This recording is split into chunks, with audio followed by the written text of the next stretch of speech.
आरंभच करुया बजेटांतल्यान.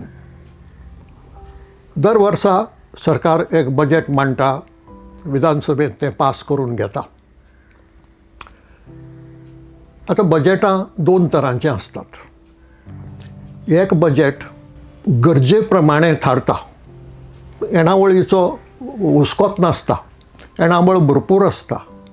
म्हणजे खंयच्यो खंयच्यो गरजो भागोवपाच्यो आनी तांचेर कितलो पयसो खर्च करपाचो हाजेर बजेट मांडिल्लें आसता. दुसरे तरेचें बजेट हें येणावळ कितली हाजो अदमास घेवन, अदमास ती एग्जॅक्ट कितली जातली ती पयलीं कळना, उणी जावं येता चड जावं येता.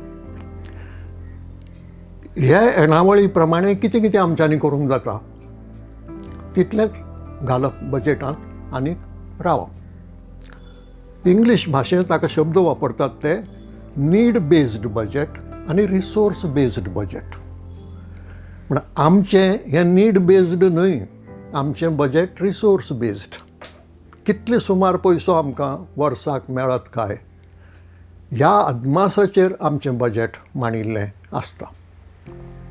म्हणटकच थंय शिस्त आसची पडली, सारको अभ्यास आसचो पडलो.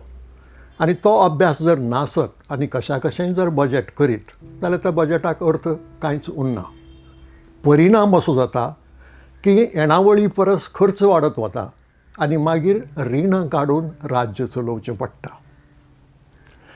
हळू हळू आमी आमचे अर्थवेवस्थेचो अभ्यास करीत जे करतात ते सांगतात त्या प्रमाणे हळू हळू आमी रिणाच्या सांपळ्यांत सांपडूंक लागल्यात. कारण रिणां वाडत वतात आनी ती उणी करपाचो प्रयत्न जायना.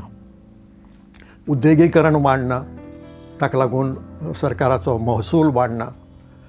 गरजो तर आसतातच, त्यो भागोवपा खातीर खर्च करूंक जाय. पूण जे उणे खर्चांत करूं येता त्या जाग्यार चड खर्च करचो पडटा, अशे तरेन तें काम जाता.